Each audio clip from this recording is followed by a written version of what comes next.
Anong plano natin ngayon, Warren? Hindi pwedeng manatili tayo sa ganitong sitwasyon.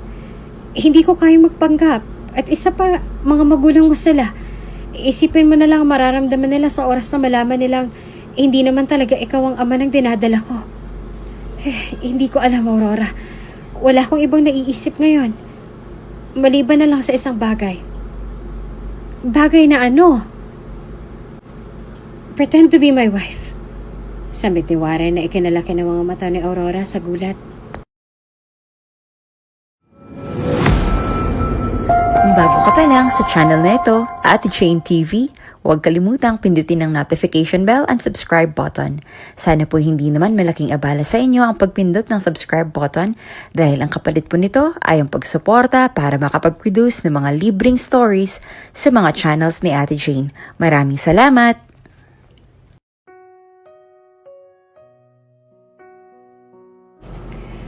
Pag-ibig na yata ang isa sa pinakamasayang pakiramdam na maaari mong maramdaman sa mundong ito. Kung walang pag-ibig sa mundo, wala ring taong mabubuo at magtatagal dito. Lahat naman ng tao ay dumadating sa puntong nagmamahal.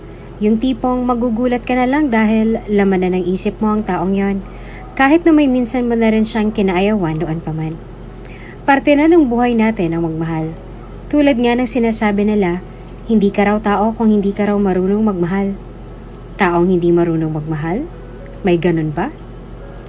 Love has a power to make us feel alive, happy, and fulfilled. But when love becomes unhealthy, obsessive, and unrequited, pwede iyong maging dahilan upang masaktan tayo at masira ang relasyong meron tayo sa taong yon. Wala namang perpekto sa mundong ito. Lahat nagkakamali. Lahat nawawala ng tiwala sa isa't isa. Hindi naman tayo perpekto para hindi masaktan. Kung masaktan ka man, siguro nga'y nagkamali ka lang ng taong pinili mo. Sa bagay, parte naman na ng buhay ng isang tao ang magkamali sa pagpili. Ang sabi nga nila, hindi ka raw tao kung hindi ka marunong masaktan. At hindi ka raw talagang nagmamahal kung ni minsan hindi ka nasaktan sa taong yon. Paano mo nga ba masasabing toxic na ang relasyon ninyong dalawa ng taong gusto mo nung una pa man lang? Iyon din kaya ang maging dahilan para matakasan mo ang sakit na iniwan sa'yo ng taong yon?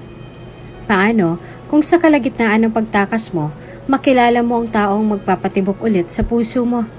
Muli ka bang tatakas palayo sa taong yon?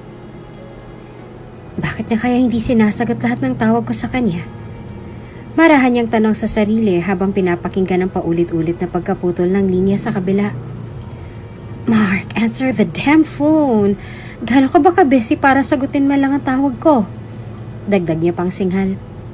Ngayon ang ikalimang taon ng relasyon nilang dalawa ng nobyo niya. Sa katunayan ngay nung last week niya pa pinaghandaan ng selebrasyong ito, kung gaano siyang ka-hands-on sa paghahanda. Siya namang ikinatamad at kawalan ng interes ng nobyo niyang si Mark. Minsan nga'y napapaisip na lang siya sa sarili niya kung tama pa ba itong ginagawa nila. Hinihintay niya na nga lang ang binata na umamin sa kanya kung nagsasawa na ba ito sa kanya, ngunit sa halip na gawin iyon ay nagpatuloy lang siya sa pag-iisip ng positibo tungkol sa nobyo niya. Si Mark? Hindi siya magagawang lokohin ni Mark dahil nagbabalak na silang magpakasal. Kung iisipin mo nga ay engaged na silang talaga dahil nagbigay na ito ng promise ring sa kanya noong nakaraang taon. Kaya imposibleng nagsasawa na sa kanya, binata. Tantanan mo na ang pag-iisip ng kung ano-ano, Aurora. Hindi makakabuti sa mental health mo yan. I swear. Aniya bago siya umiling at kagatlabing binalingan ng tingin ng cake na binili niya para sa nobyo. Isang singha pa ang ginawa niya sa sarili bago siya nagdesisyong hablutin ang cake na yon at agad nang dumiretso sa condominium kung nasaan si Mark. Alam niyang naririto lang si Mark dahil kinumpirma na iyon ng guard na nakausap niya kanina sa parking lot bago siya dumiretso sa loob. Ano nga bang ginagawa ni Mark ngayon at bakit hindi niya malang magawang sagutin ang tawag niya? Hindi naman siya ganito nung huli silang nakita Mark! Tawag niya bago niya inilagay ang passcode sa pintuan nito at nang mabuksan ay agad na siyang dumiretso sa loob ng condo unit ng nobyo niya. Mark, nandito ka ba? Si Aurora to. Mark? Patuloy niya sa pagtawag. Ilang minuto siyang nakanatili sa kitchen upang masindihan na muna ang kandila ng cake na binili niya para sa binata. Ngayon din kasi ang kaarawan nito kaya naman hindi niya napigilang mapangiti na lang kahit na may kung ano-ano nang naglalaro sa isipan niya ngayon. Mark? Dagdag niya pang tawag bago siya dumiretso at inis sa isang mga kwartong naroroon. Agad lang na nawala ang ngiting nakaukit sa labi niya nang makita niyang naroon ang sapatos ni Mark sa harap mismo ng kwarto nito. Mabilis ding nanginig ang mga binti at kamay niya sa galit nang mapansin niya ang isang pamilyar na slipper na naroroon din sa shoe rack. Hindi niya alam pero tila ba agad na bumalot ang galit at takot sa sistema niya. Pamilyar sa kanya ang slippers na yon dahil sa kanya mismo nang galing iyon. Siya mismo ang bumili kasama ang nobyo niya. Sa katunayan ay regalo niya iyon sa kaibigan niyang si Stella. Kaya imposible. Imposible. Aniya bago siya nagdesisyong sipain ang pinto ng kwartong nakabukas at agad na nga tumambad sa mga mata niya ang makasalanang tagpo na iyon. Mabilis siyang napatulala sa nasaksihan ng mga oras na iyon. Sino nga ba mag-aakala na ang kaibigan niyang tinuring niya na kapatid noon pa man ay ang ahas palang sisira sa relasyon nilang dalawa ng nobyo niyang may 5 taon niya na rin karelasyon. Si Stella pang naging tenga niya sa tuwing iiyak siya dahil lang sa nag-away silang dalawa ng nobyo niya. Si Stella ang nagsilbing balikat niya noong mga panahong kailangan niya ng suporta. Hindi niya alam na ang babaeng kinukuhanan niya lang ng lakas noon ang magiging ahas pa pala sa relasyon nilang dalawa ng lalaking nangako sa kanya ng kasal ngayon. Agad na bumagsak sa sahig ang cake na hinanda niya para sa nobyo. Naglikha iyon ng ingay kaya naman mabilis na naghiwalay mula sa halikan ng dalawa at gulat na bumaling sa kung sino nga bang nakatayo sa harap ng pintuan at nakamasid sa tagpong yon. Aurora! Mga hayop kayo! Sigaw ni Aurora, kasabay ng pagragasa ng luha sa mga mata niya. Walang ibang nagawa ang dalawa kung hindi ang tuluyang maghiwalay sa isa't isa. Dinampot ni Mark ang roba na nasa gilid niya at agad na binalot ang sarili roon. Habang si Stella naman ay walang ibang nagawa kung hindi ang lumubog sa kinahihigaan niya habang abala siya sa pagtatago sa sarili niya sa comforter na nakabalot sa kanya. Walang hiya kang babae ka! Sigaw pa ni Aurora bago siya sumugod kay Stella at agad na hinila ang buhok nito.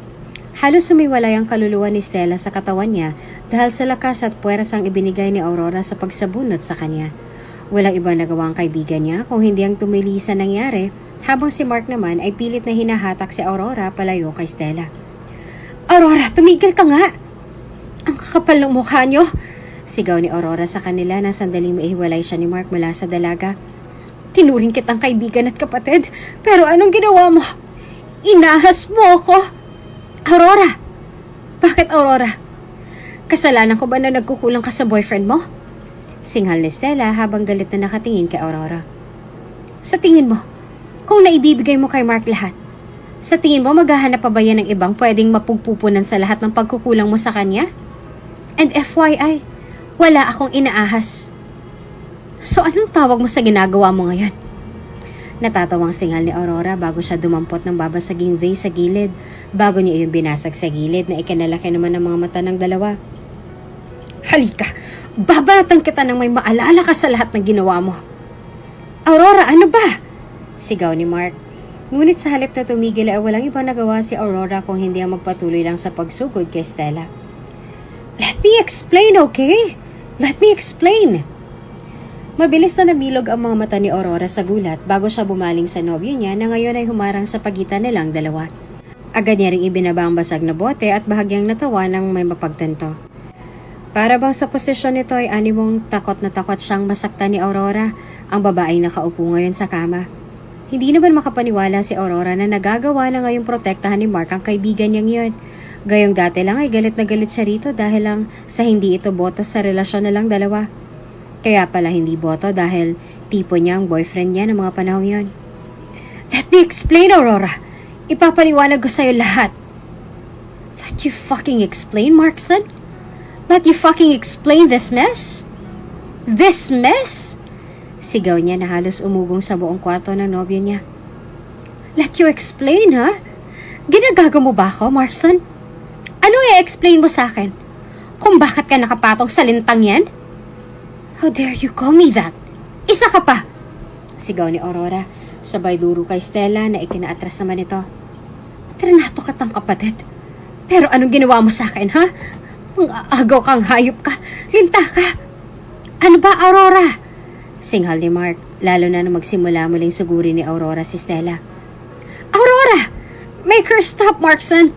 Utos naman ni Stella na mas lalong napasidi sa galit ni Aurora para sa kanya. Mang-aagaw ka!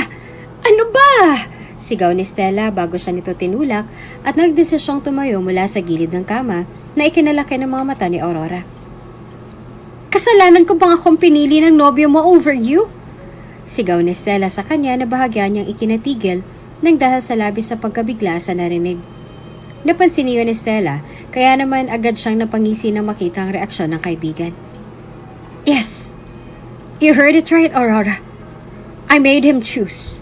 And guess what? Lumapit si Stella sa kanya, habang si Aurora naman ay nangihinang na paatras mula sa kinatatayuan niya nang dahil sa realization sa sinabi nito. Ako ang pinili ni Mark. Sinungaling ka, Stella. Na akong pinili ng nobyo mo. At akong mahal niya kumpara sa'yo. Sigaw ni Stella sa mismong mukha niya. Habang si Aurora naman ay walang ibang nagawa kung hindi ang mapaupo na lang sa sahig habang pilit na tinatakpan ng tenga niya na animong ayaw pang pakinggan lahat ng sinasabi ni Stella. Accept the fact, Aurora. You're nowhere near me. Lahat ng mga bagay na gumugulo sa kanya nitong mga nakaarang araw ay nabigyan lang ng liwanag ngayon. Ngayon lang nabigyan ng liwanag lahat ng yon. Lahat ng mga busy schedules ni Mark sa tuwing may special events silang pupuntahan. Lahat ng mga absence ni Mark sa tuwing may okasyon. Lahat ng yon ay may dahilan. At ang dahilang yon ay naroroon na nga ngayon sa harapan niya. Nasa harapan niya na ngayon ang resibo at hindi niya maitatangging nakaramdam siya ng panlulumo ng dahil sa narinig. Sa lahat ng babaeng pwedeng akitin ni Mark, bakit ang kaibigan niya pa? At bakit sa dinami-rami ng lalaking pwedeng gustuhin ni Stella na kaibigan niya pa noon pa man, bakit ang nobyo niya pa? Sino mag-aakala na ang dalawang nakatayo ngayon sa harap niya ay minsan na rin kinaayawan ng isa't isa noon pa man? Sa katunayan nga si Aurora ang dahilan kung bakit sila naging magkaibigan. At hindi niya rin maipagkakailang ang sarili niya lang din ang dahilan sa kung bakit nga ba sila tuluyang nagkahulugan ng loob. Hindi niya alam na matagal na pala siyang pinalilibutan ng mga ahas. Hindi niya alam na matagal na pala siyang ginigisa sa sarili niya mantika. Bakit sa dinami-rami ng taong pwedeng gumawa ng ganito sa kanya? Bakit sila pa? Sa totoo lang ay sobrang hirap para kay Aurorang lunukin ang lahat ng mga nalaman niya, lalo na ngayon. Hindi niya rin kayang masikmura ang unti-unting paglapit ni Stella sa harap niya na animong mas matapang pa sa kanya. Na para bang sobrang taas pa ng tingin niya sa sarili pagkatapos ng lahat ng nangyari ngayon. Ano ba, Stella? Tumigil ka nga! Singhal ni Mark bago siya nagdesisyong pumagitna sa dalaga at agad na tinulungang tumayo si Aurora sa mismong harapan nito. Nung una'y tinanggap niya naman ang kamay ni Mark, ngunit nang mapagtanto niyang nangyari kanina lang at ang kasalanan nito ngayon sa kanya, mabilis niyang binawi ang sariling kamay na inaasahan na rin naman ng nobyo niya. Aurora, sambit ni Mark bago niya hinarap si Aurora na ngayon ay walang ibang nagawa kung hindi ang iiling-iling na umiiyak sa harap niya. Huwag ka maniwala sa kanya, okay? Sinungaling siya. Really, Markson? Seryoso ka ba? At ako pa talagang sinungaling ngayon, ha? Natatawang singal ni Stella bago niya kinuha ang braso ni Mark upang humarap siyang muli kay Aurora na hindi naman ito kinibo. Lahat ng narinig mo, lahat ng yun totoo. Lahat ng nakita mo kanina, lahat ng yun totoo. May relasyon kaming dalawa ng nobyo mo. Sinungaling ka. And I'm pregnant, Aurora. Dinadala ko ngayon ang anak ni Mark. Ngiti pa ni Stella na hindi naman kinibo ni Aurora. Ilang buwan na lang. Magiging ama na siya. You're lying. Natatawang sambit pa ni Mark at ikinangiti naman ni Stella. Imposible. Totoo ba yun, Mark? Tanong ni Aurora pagkatapos ng ilang segundong pananahimik na ikinatigil naman ng nobyo niya. I'm asking you, Markson. Totoo ba na buntis si Stella? At ikaw ang ama? Of course not. Nagsisinungaling lang siya. Gano'n na kayong katagal na may relasyon? Baling ni Aurora na animong unti-unti nang pinoproseso sa utak niya lahat. Bumaling siya kay Stella nang hindi man lang sumagot si Mark sa katanungan niya. Gano'ng katagal niyo na akong niloloko, Stella? 2 years, I think. Before his birthday. May nangyari na sa aming dalawa. Sambit ni Stella bago ngumiti sa kanya na hindi niya naman kinibo. If I were you, Aurora, tanggapin mo na lang. Tanggapin mo na lahat at lahat ng magiging kapalaran nating tatlo. Magkakaroon na kami ng sarili naming pamilya, Aurora. Kaya if I were you, maging masaya ka na lang para sa aming dalawa ni Mark. Bakit naman ako magiging masaya para sa inyo? Natatawang singhal ni Aurora na ikinatiim ng bagang ni Stella. Hindi ako kailanman matutuwa sa ginawa niyong dalawa, Stella. Ang anak mo magiging kabayaran sa lahat ng ginawa niyong pagkakamali sa akin, Stella. Kaya kung ako sa'yo, magnilay-nilay ka na. How dare you? Sambit ni Stella dahilan upang umiti siya ng nakakaloko. Alam mo ba kung bakit ako mas pinili ni Mark kumpara sa'yo? Ayaw kanyang galawin dahil ayaw niya sa'yo. Hindi kanya kayang galawin dahil berhen ka. Wala kang taste at wala kang experience sa lahat. Kaya sa akin siya lumapit dahil magaling ako sa kama. Hindi tulad mo. Nandidiri siya sa'yo kaya sa akin siya lumapit. Baliktarin mo man ang mundo. You remain unfuckable, Aurora. Well, kung si Markson lang ang gagalaw sa akin, mas gugustuhin ko na lang na mamatay ng berhen. Sambit ni Aurora, bago siyang umisig kay Stella na kahit may luha pa sa gilid ng mga mata niya.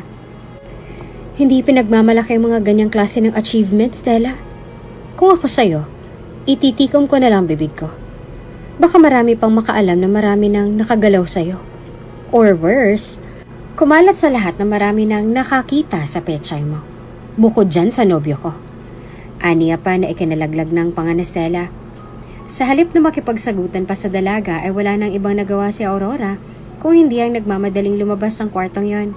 May luhang lumandas muli sa gilid ng mga mata niya, ngunit hindi niya maitatangging gumaan ang loob niya sa ginawa niya para lang manatiling tikom ang bibig ni Stella. Natigil lamang si Aurora sa paglalakad palabas ng sandaling habulin siya ni Mark sa koridor. Papasok na sana siya sa elevator noon nang sandaling higitin nito ang braso niya at sapilitan siyang niyakap na hindi niya namang kinibot, hinayaan na lang. I'm sorry sa lahat ng mga nasabi ni Stella sa'yo, Aurora. I'm so sorry for hurting you. I'm sorry. Paulit-ulit na sambit ni Mark habang humahagulhol sa balikat niya na hindi niya namang kinipo. Please, I'm sorry, Aurora. I'm so sorry. I'm sorry. Aalis na ako, Mark. Aniya sa maliit na boses, dahilan upang unti-unti na nga siyang pinakawala ni Mark. Sana ito na rin ang huling pagkakataon na lalapit ka sa akin ng ganito. Pinili mo siya, hindi ba? Bumalik ka na sa kanya. Magmula sa araw na to, ayoko na makita yung pagmumukha mo. Aniya, bago niya tinanggal ang mga kamay nito sa braso niya at agad na umalis sa lugar na yon. Hindi niya alam kung saan siya pupunta. Pagkatapos ng lahat ng nangyari sa condo unit ni Mark ay para bang naubusan na siya ng enerhiya. Hindi niya maitatangging tila ba na drain siya sa nangyari pagkatapos ng sagutang yon. Sa ngayon ay hindi niya alam kung saan siya pupunta. Ang importante na lang para sa kanya ay makalayo sa lugar na yon at na makasagap ng sariwang hangin. Pakiramdam niya ay napupot siya sa hangin ng dahil sa nangyari. Hindi niya alam kung dahil ba yon sa labis niyang kakaiyak o baka naman marahil ay nagkaroon na siya ng problema sa paghinga ng dahil sa nangyari. Isang buntong hiningang pinakawala ni Aurora bago siya yumuko sa manibela niya. Kung hahayaan niyang lamunin siya ng emosyon niya ngayon, may posibilidad na baka maaksidente pa siya. Kaya naman bago pa man mangyari yon, wala na siyang ibang nagawa pa kung hindi ang manatili sa parking lot na yon upang pakalmahin na muna ang sarili niya bago umalis. Hindi niya na rin namalaya na dinala siya ng mga paa niya sa The Coastal. Isa yung pribadong resort na sikat sa buong lalawigan nila. Dito madalas naglalagay mga negosyanteng kilala sa lugar nila upang magliwaliw. Pagkapasok pa lang niya sa loob ng bar ay ang maliwanag na ilaw mula sa dance floor ang bumungad sa mga mata niya. May ilang mga tao pang nakabanggaan niya bago pa man siya dinala ng sarili niya mga paa sa bar island upang doon na nga tuluyang umorder ng inumin. Ngayon ko lang nakita kayo rito, Mama. Sambit ang bartender na bumati sa kanya ng may ngiti na ginantihan niya rin naman ng pilit. First time niyo po ba? Kind of. Aniya bago nagkibit ang balikat. Bigyan mo nga ako ng inumin. Ano po bang sa inyo, ma'am? Kahit ano. Sambit niya bago siya huminga ng malalim. Yung unang higop. Makakalimutan ko lahat. Aniya na natatawa naman itong tinanguan. Hindi niya alam kung ilang oras siyang nanatili sa bar na yon. Medyo magiliw ang bartender na umasikaso sa kanya. Kaya naman hindi na rin siya gaanong na-bored sa pananatili sa lugar na yon. May ilang oras lang nakalipas ay tuluyan na nga siyang tinamaan ng alak sa sistema niya. Hindi yon ang unang pagkakataon na nakatikim siya ng alak, kaya naman inabot pa ng ilang oras bago niya naramdaman ng tama ng alak sa sistema niya. Medyo umiikot na rin ang paningin niya, kaya naman hindi niya naiwasang matawa sa sarili. Hindi ako makapaniwalang darating pa rin palang talaga sa point ng buhay ko na papasok ako sa loob ng bar na to para lang mag-inom. Kasi heartbroken ako. Ani niya sa sarili bago siya umismid nang makita ang bartender na nakatitig na sa tattoo na nasa hita niya. What are you looking at? Legs ko? Siguro type mo ako, no? Hindi naman sa ganun, ma'am. Nakita ko lang ang tattoos mo sa binte. Sabit ang bartender bago lumapit sa kanya at pinakita ang maliit na tattoo na nasa braso niya. Tattoo artist kasi ang kapatid ko kaya medyo nakahiligan ko na rin. Ano po ang kwento sa likod niyan? Bahagya niyang inangat ang binti niya at bahagyang napanguso ng sandaling maalala ang kwento sa likod ng tattoo na iyon. Bakit niya nga ba naisipang ipamarka sa kanyang bagay na iyon? Simpleng tattoo lang iyon ng isang maliit na anghel na may hawak na bow at arrow. Sa katunayan nga ay couple tattoo sana iyon na lang dalawa ni Mark. Hindi nga lang natuloy na magpatato ang dati niyang nobyo dahil takot raw sa karayom. Huli na ang lahat ng sabihin sa kanya iyon ni Marge. Kung kailan tapos nang imarka ang disenyong iyon sa balat niya. Hindi mo nagkukusahing malaman pa. Aniya sa mahinang tono na ikinangiwi naman ito. Nang sandaling mahusto siya ay tsaka lang siya nagdesisyong bumunot ng pera sa wallet niya at agad na inilapag roon bago siya nagdesisyong paggewang-gewang na naglakad palabas ng bar na yon. Habang palalim na ng palalim ang gabi ng mga oras na yon, mas lalo lang nagiging wild lahat ng mga taong nakakasalubong niya sa daan palabas. May ilang mga naghahalikan, nag-aaway, nagsasampalan, may ilan din namang nag-iiyakan, ngunit ang ilan sa kanila ay nagkakatuwaan. Hindi rin naman niya naiwasang makaramdam ng lungkot dahil tila ba siya lang ang hindi masaya ng gabing yon. Siya lang ang merong miserableng gabi, kaya naman hindi niya naiwasang makaramdam ng inggit sa mga taong nakakasalambuhan niya ng mga oras na yon. Nasa kanya na ang lahat, may maganda siyang trabaho, suportado ng mga magulang niya, mababait na kaibigan, lahat halos ay nasa kanya na. Siguro ay doon lang siya lumigwak sa pagkakaroon ng lintang kaibigan at apuradong nobyo. Sa katunayan ay may pasok pa si Aurora sa trabaho mamaya. Hindi niya rin naman alam kung makakapasok pa nga ba siya sa trabaho niya pagkatapos ng lahat ng nangyari ngayong araw. Hindi niya na nga nagawang magpaalam sa boss niya kanina na liliban siya ngayong araw para sana sorpresahin ang nobyo niya sa kaarawan nito. Kung alam niya ba ang mangyayaring lahat ng to, di sana hindi na sana siya nag-absent sa trabaho niya. Nang dahil sa labis na kalasingan, hindi niya na namalayang napadpad na siya sa dalampasigan. Hindi na rin naman siya nagtaka pa nang sandaling bumangga siya sa isang lalaki sa gitna ng paglalakad niya sa gawing yon. Natatawa niya itong binalingan ng tingin nang sandaling hawakan siya nito sa braso upang hindi siya mabuwal sa kinatatayuan niya. Miss, are you okay? Tanong ng binata. Base sa tono ng pananalita nito, mukhang lasing din ito tulad niya. Kaya naman hindi niya naiwasang matawa na lang na ikinakunot naman ang noon ng lalaking nasa harapan niya. Miss? Kapag ba sinabi ko sa'yo hindi ako okay, may magagawa ka ba? Natatawa niyang tanong na ikinakunot naman ang noon ng binata. I'm not okay, obviously. Sa halip na sumagot sa kanyang lalaki, wala itong ibang nagawa kung hindi ang mariin siyang pagmasdan. Medyo malalim ng gabi kaya naman hindi na rin nila gaanong maaninag ang mukha ng isa't isa. Bukod sa hindi naman bilog ang buwan ng mga oras na yon, wala rin namang ilaw sa lugar na iyon kaya naman naging pahirapan pa para sa kanilang dalawa ang aninagin ang mukha ng isa't isa. Na hindi sumagot sa kanya ang binata ay walang iba nagawa si Aurora kung hindi ang nangiti na lang na yumakap sa leeg ng binata. Hindi naman nanlaban ang lalaki kaya naman mas lalo lang siyang nangiti habang namumungay ang mga matang nakatitig sa malabo nitong mata.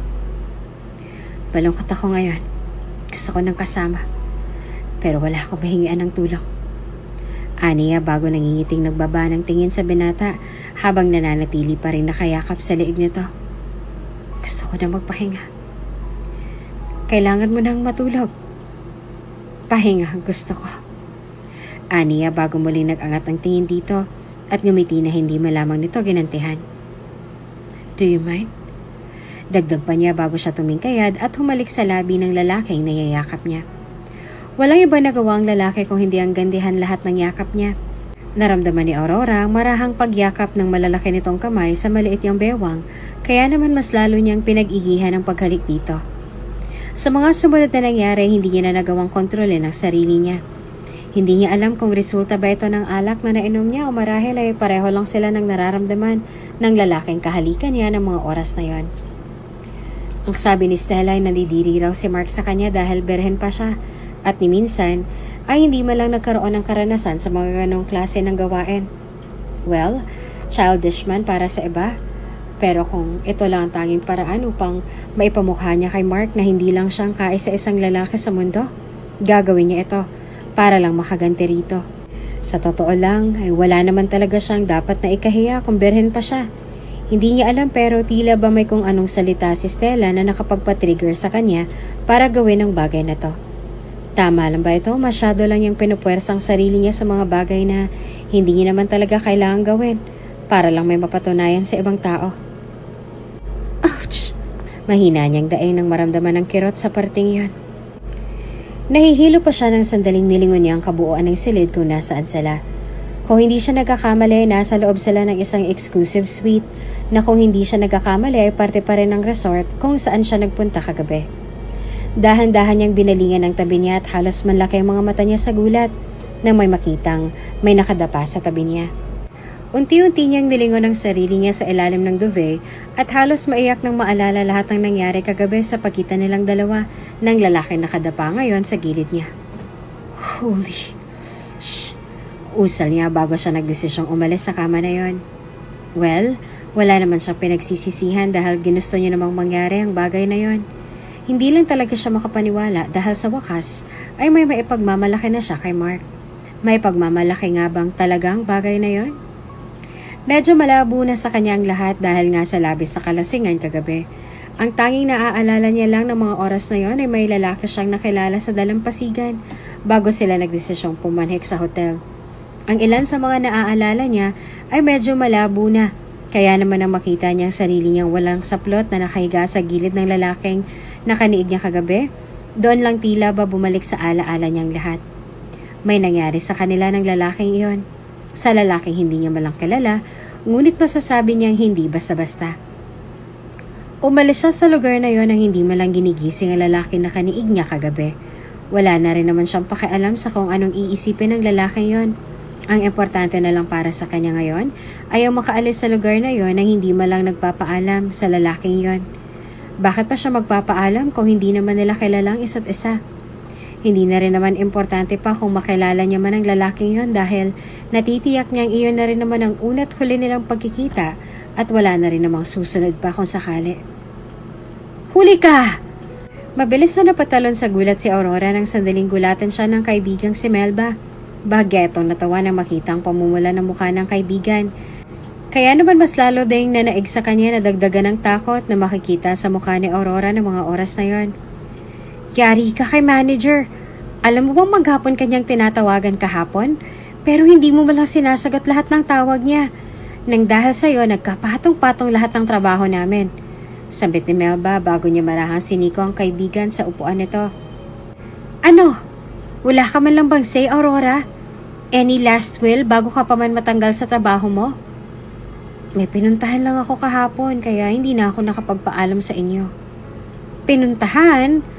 Tanong ni Melba bago bahagyang natawa na ikinanguso naman ni Aurora. Anong pinuntahan? Kalat na sa buong bangko na kahapon ng 5th year anniversary niyong dalawa ni Mark. Alam yun ni manager, kaya hindi mo na kailangang maghanap pa ng bagong dahilan. Alam naming lahat kung saan ka talaga nagpunta kahapon, ano? Ang tanging paghandaan mo na lang siguro ngayon ay kung paano mong ipapaliwanag kay manager lahat ng... Ma'am Aurora, pinapatawag ka ni Ma'am Vanessa sa opisina niya. Putol lang isa sa mga katrabaho nila. Dahilan upang pabuntong hininga na lang siyang tumango rito. Natatawang lumingon si Melba sa kanya habang si Aurora naman ay walang ibang nagawa kung hindi ang bumuntong hininga na lang sa kinauupuan niya. Ilang segundo pa muna silang nagpatutsadahan ni Melba sa isa't isa bago siya nagdesisyong maglakad patungo sa opisina ng manager niya si Vanessa. May ilang taon na siya sa trabaho niya bilang bank teller kaya naman kilala na nila ang isa't isa. Kilala niya si Vanessa bilang isang mabuting manager at leader na rin. Madalas siya kung paggalitan at pagsalitaan ito pero tulad ng mga ginagawa nila, trabaho lang ito para sa kanila. Para rin naman ito sa ikauunlad nila kaya naman may minsan na rin hindi niya na rin pinipersonal lahat ng salita nito laban sa kanya tulad nila ngayon. Alam mo Aurora, ang dami mo ng kasalanan. Sabi ni Vanessa bago kunot noong bumaling ng tingin sa empleyado niya. Alam mo ba na pwede kang matanggal sa trabaho mo at sa posisyon mo nang dahil dyan sa ginagawa mo? Nag-a-absent ka na hindi man lang nagpapaalam.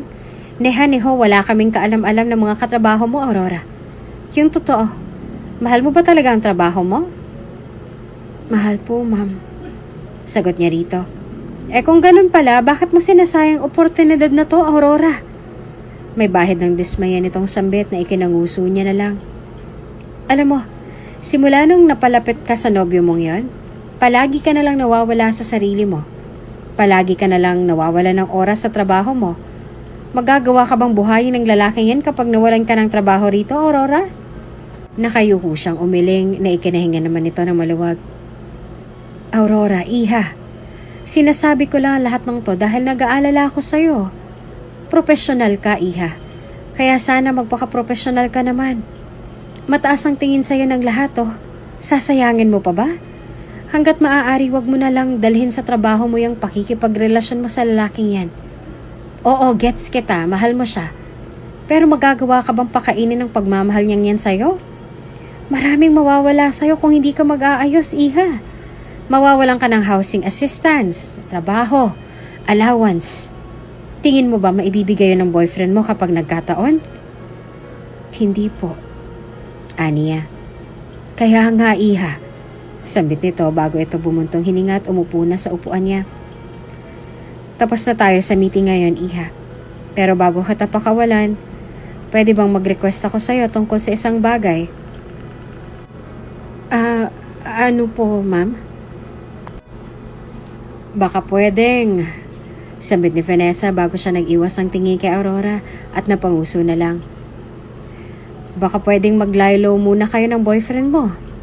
Pakisabi na rin sa kanya na kung may problema kayong dalawa, kahit na anong problema, baka pwedeng sabihin mo sa kanya na sa bahay na lang kayo mag-usap. Hindi niya kailangan sumugod dito para lang magwala tulad ng ginawa niya kahapon. Nagpunta po rito si Mark kahapon? Gulat niyang sambit na ikinakunot naman ng noon ng manager niya bago tumango sa katanungan niya. Pero bakit daw po? Malay ko ba sa inyong dalawa? Aurora, hindi ko alam kung may problema ba kayong dalawa o ano. Kaya nga kita kinakausap ngayon dahil gusto kong makiusap sana sa'yo na hanggat maaari. Sa bahay niyo na lang tapusin at pag-usapan ng kung anumang pag-uusapan niyong dalawa. Huwag niyong dadalhin sa trabaho lahat ng pag-aaway niyong dalawa. Okay? Sambit pa ni Vanessa na hindi kalaunan ay marahan niya ng tinanguan bago siya nagdesisyong umalis sa lugar na yon. Sa mga sumunod na araw ay nagpatuloy lang si Aurora sa buhay na meron siya. Hindi na rin naman muling nagparamdam pa sa kanya si Mark kaya naman minsan ay nakakaramdam na rin siya ng kampante. Bukod kasi sa ayaw niya nang makita ang dating nobyo, natatakot din siya sa maaaring mangyari kung sakali mang maulit ang sinasabi ng mga kasamahan niya sa trabaho na ginawa ni Mark nung huling pumunta siya roon para sa kanya. Hindi niya alam kung ano magagawa niya kung sakali mang maulit muli ang bagay na yon. Kung sa bagay, ano pa nga bang gagawin ni Mark doon kung tapos na rin naman silang dalawa? Baka nga ngayon ay masaya na silang bumubuo ni Stella ng sarili nilang pamilya. Baka nga masaya na siya sa mag-ina niya ngayon. Mag-ina? Mabilis na umirap si Aurora sa hangin bago niya naramdaman ang biglaang pagkahilo na naramdaman niya magmula pa kanina. Sa mga sumunod na linggo ay nagpatuloy lang ang ganitong klase ng pakiramdam ni Aurora. Madalas siya kumakaramdam ng pananakit ng ulo, hilo, at kung minsan ay may umaabot pa sa puntong hindi niya na napipigilan ang sarili niyang masuka na lang. Okay naman siya. Wala naman siyang ibang sakit na nararamdaman, maliban na lang sa tatlong nabanggit kanina. Hilo, pananakit ng ulo, pagsusuka. May ilang beses na rin siyang hindi dinatnan kaya posible ring... no. Natawa niyang saad sa sarili bago siya napasandal sa pader at mabagal na napaupo sa sahig. No. Imposible. No. Natatawa niyang sambit hanggang sa ang ngiting nakaukit sa labi niya kanina ay unti-unting naglahot na palitan ng pangamba. Dahan-dahan niyang naibaba ang pregnancy test na ginamit niya kanina at halos masabunutan niya ang kanyang sarili nang muli niya makita ang dalawang pulang linyang naroroon. Hindi niya alam kung matatawa lang ba siya o ano. Pinaglalaroan ba talaga siya ng tadhana? Bakit sa dinami-rami ng taong pwedeng makaranas nito? Bakit siya pa? Aminin niyo man o sa hindi ay nakaramdam siya ng dismaya ngayon. Hindi para sa batang dinadala niya kung hindi para sa sarili niya. Hindi niya inaasahan na aabot sa puntong ganito pa lang mangyayari sa ginawa niyang pagkakamali. May 1 buwan na ang nakalilipas. Hindi niya naman pwedeng idamay ang inosenteng bata na nasa sinapupunan niya dahil ginusto naman niyang nangyari sa kanilang dalawa ng estrangherong yon. Ni wala nga siyang alam sa kung ano nga bang tunay na katauhan ng lalaking yon. God, ni hindi niya man lang maalala ang mukha ng lalaking yon kaya naman paano niya iyong hahanapin ngayon? Hahanapin? May balak ba siya? Ano? Gulat na sabi ni Melba bago niya tinutop ang sarili niyang bibig nang dahil sa labis na kaba sa balita ng kaibigan.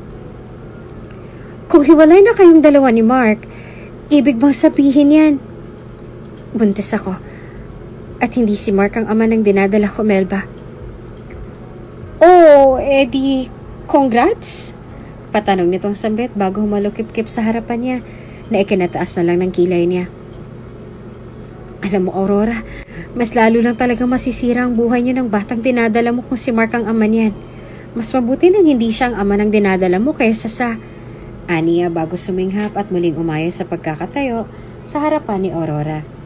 So, sinong maswerteng lalaki na nakabingwit sa'yo? Sa totoo lang, gwapo ba?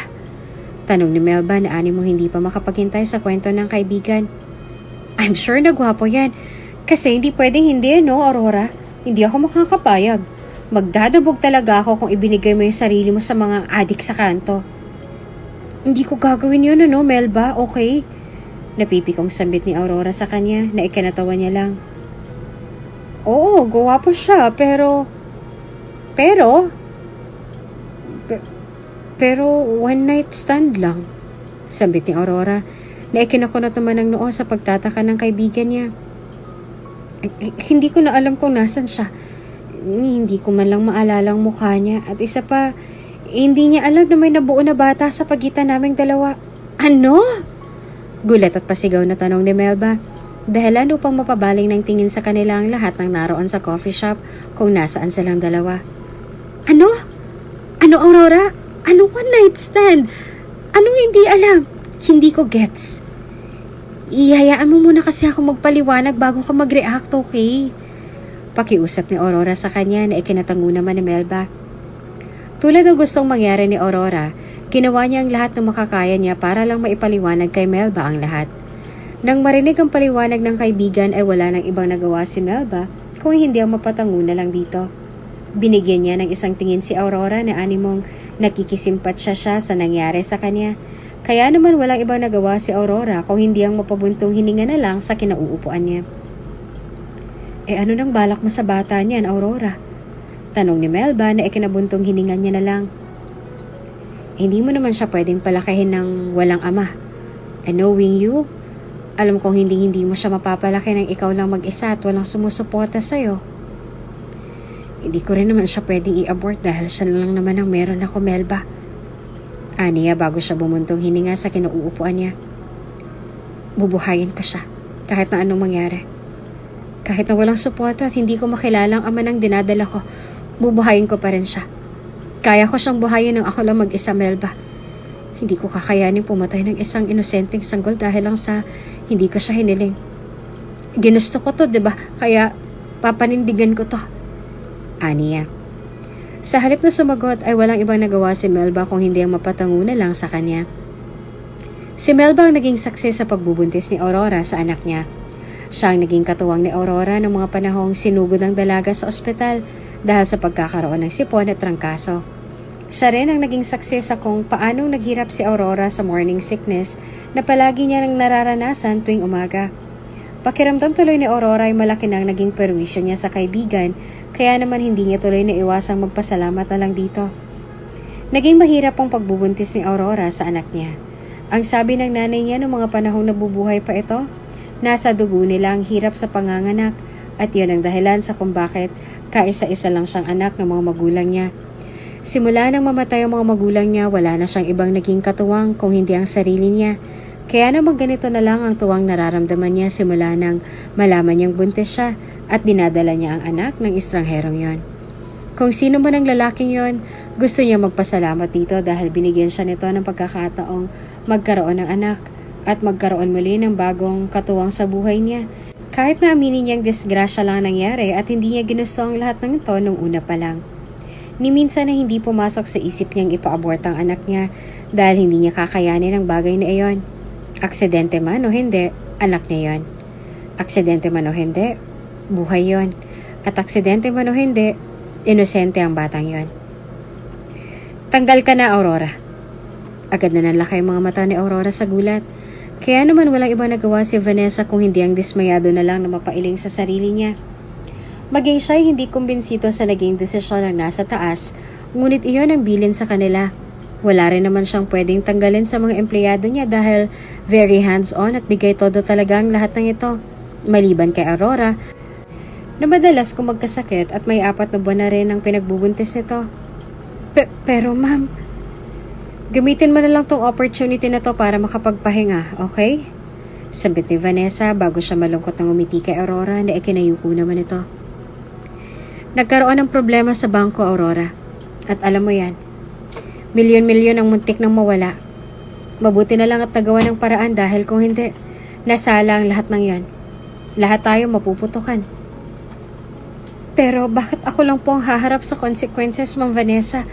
Kung tutuusin po, wala naman talaga akong kasalanan, hindi ba? Aniya sa pagbabakasakaling magbago pa ang desisyon ng manager nila. Ma'am Vanessa, nag-iipon po ako ng pera para sa panganganak ko. Alam niyo naman po na ito lang ang trabahong alam ko, di ba? Wala po akong ibang mapupuntahan. Pasensya na, Iha. Pero yun ang desisyon ng nasa taas. Wala ako sa lugar para magdesisyon ng para sa'yo, Aurora. Pasensya ka na talaga. Aniya, bago siya malungkot ng umiti sa dalaga at tuluyan nang umalis sa loob ng opisina niya. Walang ibang nagawa si Aurora kung hindi ang manatili muna ng ilang minuto sa mesang yun ni Vanessa bago siya nagdesisyong tuluyan nang lumabas at lahat halos sa mga katrabaho niya ay nakayuko sa kani-kanilang mga mesa. Lahat halos ay nanlulumo sa desisyon ng nasa taas. Kaya naman walang ibang nagawa si Aurora kung hindi ang mapabuntong hininga na lang. Lumapit sa kanya si Melba at tulad ng mga katrabaho niya. Gulat at panlulumo agad ang mababaka sa mga mukha nito nang lumapit sa dalaga. Anong nangyari, Aurora?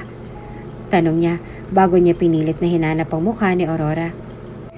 Matatanggal ka raw sa trabaho mo? Kailangan. Bakit? Galit na sambit ni Melba na malungkot niyang inilingan. Aurora, buntis ka. Paano ka makakaipon ng para sa panganganak mo kung matatanggal ka sa trabaho mo? Paano ng anak mo kung ganon? Ako na sigurong bahala doon, Melba. Kapag natanggal ka sa trabaho mo, wala ka ng bahay na pwedeng tuluyan. Aurora, ano ba? Hindi mo malang ba ipinaglaban ng karapatan mo? Iyon ang desisyon ng nasa taas, Melba. Hindi rin naman natin ginusto ang nangyari. Sambit ng isa bago bumaling ng malungkot ng tingin kay Aurora na ngayon ay walang ibang ginawa kung hindi ang bumuntong hininga na lang sa kinatatayuan niya. Ano nang balak mo niyan, Aurora? Saan ka na pupunta? Hindi ko alam. Aniya bago ngumiti at hinima sa baby bump niya. Sa ngayon ay magpapaschedule muna ako ng test sa community clinic. Pagkatapos nun ay baka bumalik na muna kami sa probinsya para doon na muna ako magpatuloy ng buhay. Baka doon na rin siguro ako manganganak. At kapag naman sinwerte, baka doon na rin ako maghanap ng trabaho para buhayin ang anak ko. Aurora. Okay lang ako, Melba. Aniya bago siya lumapit sa kaibigan at yumakap dito na ikinaiyak naman ito. Salamat sa lahat ng tulong, Melba. Hindi talaga kita makakalimutan. Bibisitahin kita kapag nagkaroon ako ng leave, Aurora. Pangako yan. Aniya habang patuloy sa mahigpit na yakap kay Aurora na ikinangiti naman ng dalaga. Malungkot si Aurora na magsimula siyang magdal sa balutan ng mga gamit niya sa apartment na tinutuluyan niya. Wala naman siyang gaanong gamit sa apartment na yon kaya naman hindi na siya napagod pa ng sandaling mag-ayos siya ng mga gamit na dadalhin niya pabalik ng probinsya. Tinapos lang din niya ang check-up niya sa doktor bago siya nagdesisyong bumiyahe pa uwi ng probinsya. Ni hindi na rin pumasok sa isip niya na dumaan pa sa bangko dahil natitiyak niya hindi siya makakabiyahe kung makikita niya si Melba na umiiyak ng dahil sa pag-alis niya. May umabot pa sa puntong kinailangan niya pang takbuhin ang distansya niya mula sa terminal para lang makatipid ng pamasahe. Muntik pa siyang maabutan ng ulan kaya naman halos matisod pa siya sa pagmamadali para lang hindi maabutan ito at nang sa ganon ay hindi mabasa sa pagpunta niya sa paroroonan niya. Dahil nga sa wala na ang dati nilang bahay sa probinsya, naging pahirapan para sa kanyang makahanap ng kwartong pwede niyang rentahan nang makarating siya roon. "Iha, anong ginagawa mo rito?" Tanong ng matandang babae na nakakita sa kanya sa gilid ng daan. Bahagya siyang tumingala sa maulap na kalangitan. Bahagya nang tumigil ang malakas na ulan mula pa kanina. Nandito lang siya sa pwesto niya ngayon dahil gusto niya muna sanang magpahinga kahit na ngayon lang. "Bawal po ba dito?" Tanong niya nang bumaling sa matandang babae at lumingon sa tindahang naroroon. "Pasensya na po, wala po talaga akong masisilungan sa ngayon. Naghahanap po ako ng kwartong pwede kong tuluyan sa ngayon." "Nako, basang-basa ka, Iha. Buntis ka pa tapos sumugod ka sa ulan. Baka magkasakit ka niyan." May bahid ng pag-aalala nitong sambit na ikinangiti naman ni Aurora. "Halika na muna dito at dito ka muna sa loob ng tindahan ko para naman makapagpatuyo ka ng katawan. Naku, baka magkasakit ka niyan at malagay pa sa alanganin ng kalusugan niyo ng anak mo." "Pasensya na po talaga, Manang." "Ikaw talaga," sambit nito bago siya nito hinatak patungo sa loob. Sa bahay ng matandang yun pa muna siya nanatili ng ilang araw. Mag-isa na lang sa buhay ang matandang yun at ang munting tindahan na lang nito ang kaisang bumubuhay sa kanya. Mahirap man para sa kanyang sitwasyon ay hindi niya naman kayang hayaan na lang si Aurora sa kalagayan niya. Kaya naman pansamantala niya muna itong kinupkop. Sa kabilang banda naman ay nakaramdam na rin ng hiya si Aurora kaya naman nang sandaling makahanap siya ng tiyempo, tsaka lang niya kinausap ang matandang ginang. "Nakausap ko po si Manang Esther at ang sabi niya po sa akin kanina ay may trabaho raw po siyang ibibigay sa akin, Manang." Sambit ni Aurora dahil ano pong bumaling ito ng tingin sa kanya nang may ngiti sa labi. "Ang sabi po niya sa akin ay may kakilala raw po siyang nangangailangan ng trabaho sa Nueva Ecija. Medyo liblib po ang lugar at okay naman daw po lahat ng magiging amo ko ron." "Okay na yun, Iha, ano? Pupuntahan mo pa ba?" Walang iba nagawa si Aurora kung hindi ang tipid ng ngumiti at ang baba ng tingin sa matandang babae. Sa totoo lang, nung una ay nagdadalawang isip pa siya dahil katulong. May pinag-aralan siya at nagtapos siya ng kolehiyo sa isang magandang paaralan. Pagkatapos ay mamamasukan lang siya bilang katulong. Hindi niya alam pero tila ba sobrang baba lang na makukuha at maiipon niyang pera para sa anak niya kung papasok siya bilang isang katulong lang. Nakakababa pero ano magagawa niya kung iyon lang ang kaya niya? "Mas okay na to, Iha. Alam kong hindi ka magsisisi sa naging desisyon mo." Sambit ni Esther nang sandaling inihatid niya ang dalaga sa terminal patungong Nueva Ecija. "Doon sa bahay na yon, hindi mo naman kailangan kumilos ng kumilos. Kayong dalawa lang na magiging amo mo ang tatao roon. Malilibre ka pa ng bahay at ng pagkain. Ang kailangan mo lang gawin ay ang makisama. Doon, kahit hindi ka gumalaw, sa sahod ka. Makakapag-ipon ka ng para sa panganganak mo. Mas okay na ron kaysa sa nakikitira ka kay Aling Claring. Wala ka na naiipon doon pagkatapos ay napapagod ka pa sa pagtulong sa kanya." Bahagyang umiwi si Aurora bago niya bahagyang hinaplos ang baby bump niya.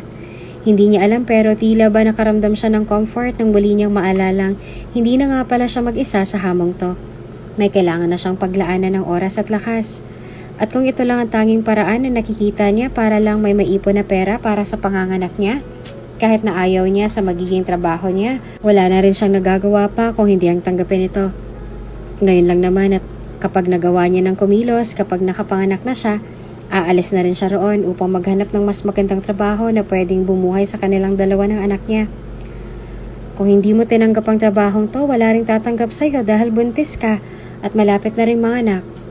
Kung hindi mo talaga trip, kahit tiisin mo na lang ng hanggang sa mga anak ka, wala ring tatanggap sa'yo ngayon dahil dyan sa kalagayan mo. Kahit papano, doon makakapag-ipon ka. Patuloy pa ni Esther. Hinatid lang siya ni Esther sa terminal at nang sandaling makasakay na siya sa bus, ay wala na siyang ibang nagawa pa kung hindi ang mapahinga na lang ng malalim. Hindi niya alam kung paano nga ba siyang napunta sa sitwasyong to. Parang nung kailan lang ay masaya pa siya sa trabaho niya. Maganda pa ang takbo ng relasyon nilang dalawa ni Mark. At si Stella pa rin yung nagiging sandigan niya sa lahat kumpara kay Melba. Parang kailan lang ay nasa kanya pa ang lahat. Pero tulad ng sinasabi ng iba, bilog ang mundo. May umaabot talaga sa puntong minsan ay nasa ibabaw ka at kung minsan naman ay nasa ilalim ka. Pwedeng nagsasaya ka ngayon, pagkatapos ay maghihirap ka sa dulo. Kahit na ganoon ay nagpapasalamat pa rin si Aurora dahil kahit na ganito ang nangyari sa kanya, kahit na papaano ay sanay na rin siya sa ganitong klase ng buhay. Sanay siyang pinagtatabuyan at lumalayo para lang mabuhay ang sarili. Sanay siya sa paghahanap ng magandang oportunidad kahit saang lupalo pa ng lugar yan. Hindi siya yung tipo ng babae na palaging umaasa sa mga taong tumutulong sa kanya. Sanay siya sa problema. Kaya heto siya ngayon, nakatayo na mismo ang bahay ng taong pagsiservisyohan niya. Na kahit hanggang sa mga anak lang siya. Anong kailangan mo? Tanong na isang lalaki. Bahagyang numulang mukha ni Aurora lalo na nang makita niya ang taas na upay itong naglakad patungo sa gate nang walang ibang suot na saplot kung hindi ang itim nitong boxer shorts. Mabilis niyang tinanggal ang mga mata niya roon bago lumingon sa lalaki ngayon ay abala na sa pagbubukas ng gate para sa kanya. Anong kailangan mo, miss? Tanong ng lalaki sa kanya habang may hawak na cellphone. May kailangan ka ba? Sino hanap mo? Hinahanap ko po si Sir Warren. Ako po pala si Aurora Veronica at ako pong ipinadala ni Manang Esther para pumalit sa kanya rito. Aniya sa maliit na tono na ikinakunot naman ng noo ni Warren. Medyo nahuli lang po ako ng ilang minuto dahil traffic po sa biyahe. Ikaw ba yung bagong katulong? Kunot ang tanong ng lalaki na kinakabahan niyang ikinalunok. Bumaba ang tingin nito sa nakaumbok niyang tiyan bago muling bumaling sa nahihiyang dalaga. Buntis ka. Sigurado ka ba na kaya mong magtrabaho bilang katulong dito? Yes sir. Kakausapin ko lang si Esther for verification. Ang sabi ko kasi sa kanya, healthy, hindi.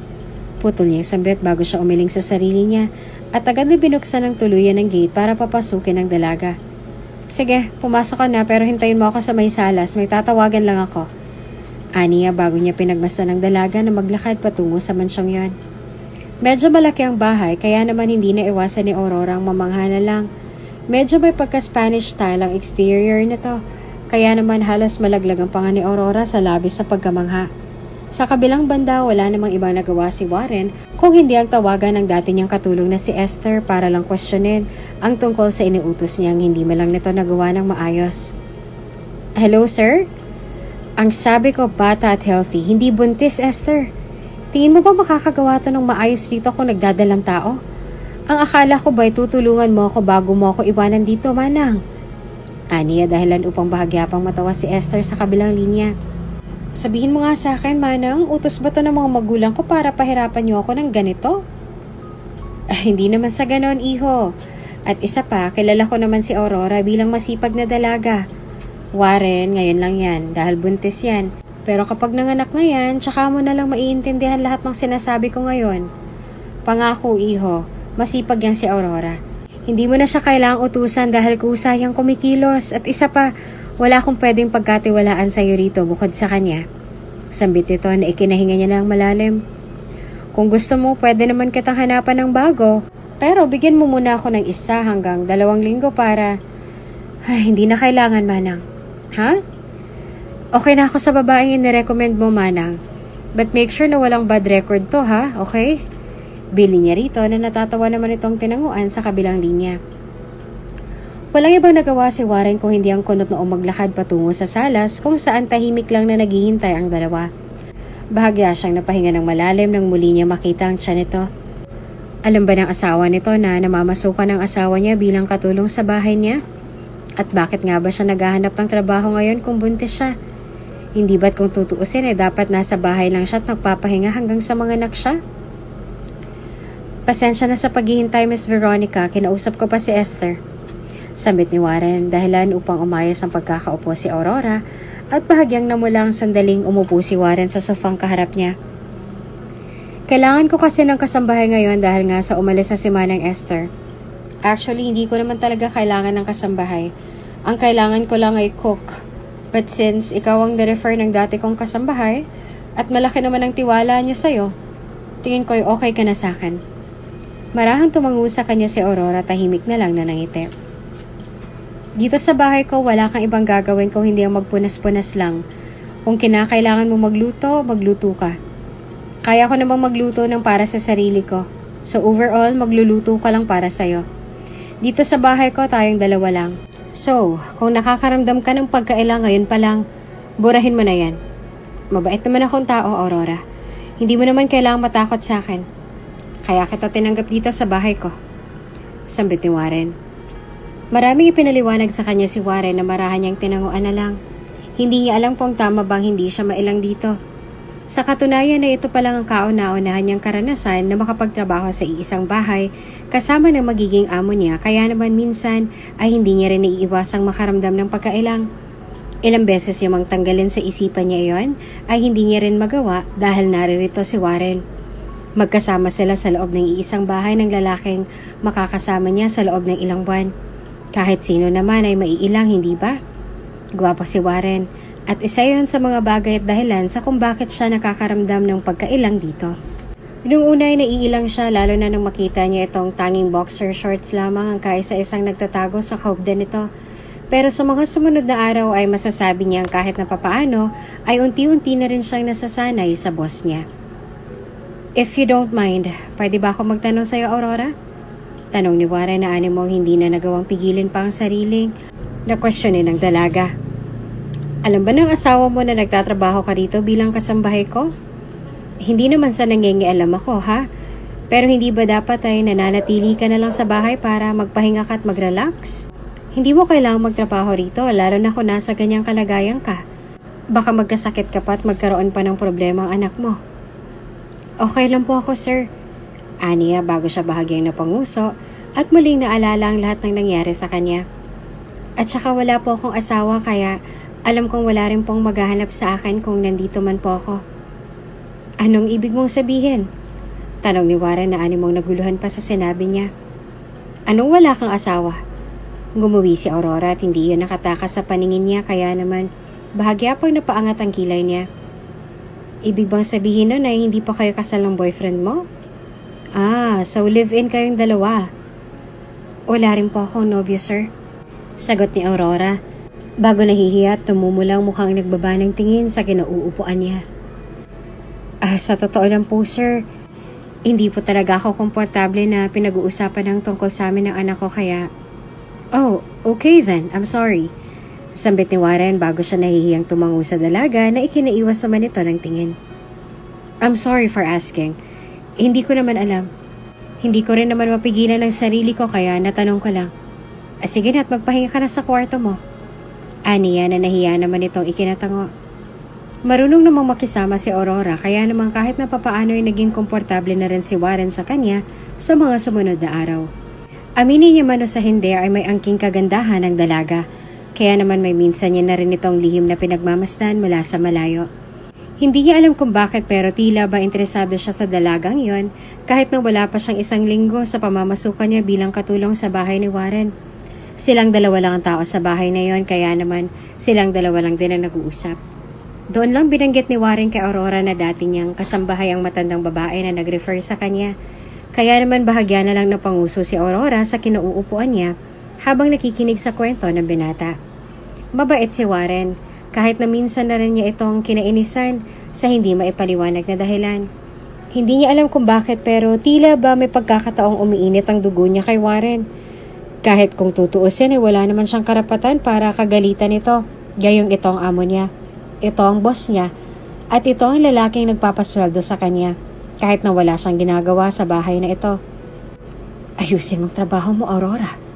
Inis niya sambit sa sarili niya bago niya nilapat ang water hose sa pasong hindi pa niya nadidiligan ng mga oras na yon.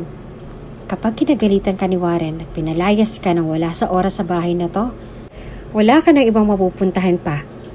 Hindi ka pwedeng manganak sa daan, okay? Hindi pwede. Gawin mong lahat ng to para sa anak niyong dalawa ng walang hiyang lalaking yon. So, may problema kayo ng boyfriend mo? Sambit ng isang boses sa likuran niya, dahilan upang nagugulat niya itong binalingan ng tingin. Nang dahil sa ginawa niyang paglingon dito ay mabilis na natilamsikan ng tubig mula sa hose ang damit na suot ni Warren.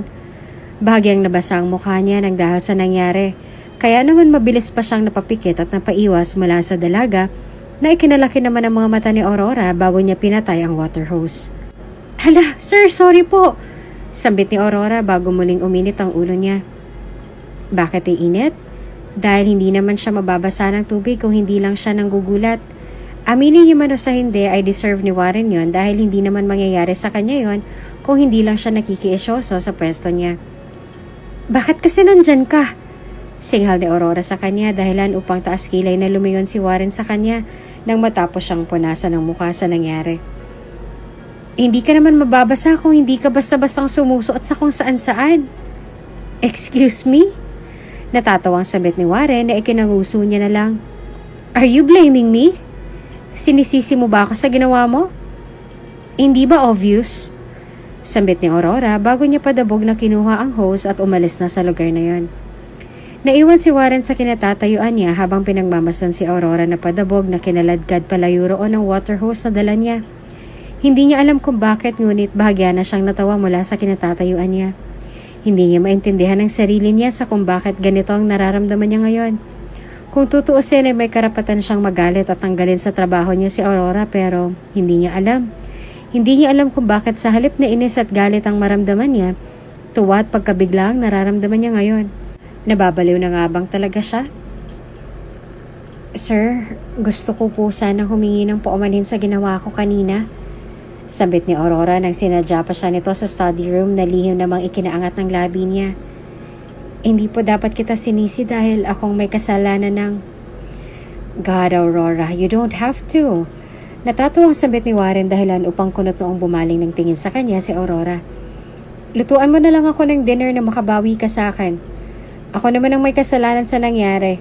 Pero since nandito ka na para akuin ang bagay na yon, then sino ba naman ako para tanggihan ang paumanin mo, diba? Lutuan mo na lang ako ng hapunan at nang magkaayos na tayo. Oh, okay po sir. Sambit niya bago namumulang mukha niyang umalis sa lugar na yon. Kinabukasan ay naging maayos naman ang trato nila sa isa't isa. Tulad ng nakagawian ay naroon naman sa garden si Aurora upang magdilig ng halaman. Habang si Warren naman ay nasa study room niya upang gawin lahat ng mga trabahong iniatang sa kanya ng mga magulang niya. Kasalukuyang nasa Amerika ngayon ang mga magulang niya. Sa katunayan nga lang ay dapat nasa Amerika na rin siya ngayon upang doon na tumira. Ang kaso nga lang ay wala sa loob niyang iwanan ng Pilipinas dahil naririto ang lahat ng negosyo nila. Naririto ang kumpanyang noong una pa lang ay dapat niya nang binigyan ng atensyon. Palibasa kasi hindi na importante sa mga magulang niyang kumpanyang yon dahil kabi-kabila ng mga negosyo nila sa ibang bansa. Kung hindi lang talaga siya sentimental na tao tulad ng iba, di sana'y sinamantala niya ng offer ng mga magulang niya noong una pa lang na tuluyan na nga mag-migrate sa ibang bansa tulad nila. Siya lang itong pilit na may hinahanap kahit na alam niya man na sa sarili niyang wala na siyang pag-asa na mahanap ang babaeng yon. Ang babaeng nagparamdam sa kanya ng tahimik at payapang gabi kahit na isang beses lang silang nagkasama ng gabing yon. Hindi niya may tatangging isa rin yon sa mga dahilan kung bakit ayaw niyang tanggapin ang offer ng mga magulang niya na tuluyan na ngang manirahan sa ibang bansa. Hindi niya alam pero tila ba may kakaiba sa babaeng yon na gusto niyang maangkin ng paulit-ulit. Masabi niya lang sa sarili niyang kanya ito at pagmamayari niya ang misteryosong babaeng yon. Sa lahat ng mga babaeng naging karelasyon niya buong buhay niya, sa babaeng yon lang din natuon ang atensyon niya.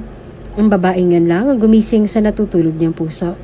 Ang babaeng yon lang din ang nakakuha sa atensyon niyang matitiyak niyang ginto para sa ibang tao. Nasaan na kaya ang babaeng yon? Kung sakali mang mag-cross ang landas nating dalawa, magiging akin ka pa rin kaya? Aniya bago niya muling inalala ang tattoo nito sa binte na animong nagmarka na rin sa alaala niya. Iyon lang din ang naging palatandaan niya sa sarili dahil kung hindi dahil sa tatong yon, marahil ay tuluyan na ring naglaho sa alaala niya ang malabong mukha ng babaeng yon. Kung hindi lang ba siya lasing ng mga panahong yon, at kung nasa tama lang ba siyang katinoan ng mga oras na yon, marahil ay hindi niya na hinayaan pang makaalis ang babaeng yon. Kung pwede nga lang ay baka matagal niya nang tinali ang babaeng yon sa kasal, at nasa ganon ay hindi na nga ito tuluyan nakatakas sa mga kamay niya. Wala siyang pakialam kung mahal man siya nito o hindi. Ang importante lang para sa kanya ay hindi na ito muling makatakas sa mga kamay niya tulad ng ginawa nito noon. Pagkatapos siya nitong pagsawaan, tsaka lang siya nito tatakasan. Nawala sa babaeng yon ang isip niya na sandaling tumunog ang cellphone niya sa mesa. Inaantok niya itong dinampot at sinagot ng walang pag-aalinlangan. Alinman lang kasi sa dalawang may posibilidad na tumawag sa kanya ng mga oras na yon. Ang sekretarya niyang walang ibang ginawa kung hindi ang magtrabaho o hindi naman kaya ang mga magulang niyang paulit-ulit kung baguhin ang desisyon niyang manirahan sa bansang ito. Mataas na ang sikat ng araw sa labas.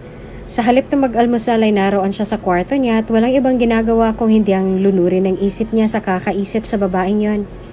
Kung hindi niya pa man sinagot ang tawag ni Manang Esther, ay hindi pa siya babangon sa kinahihigaan niya.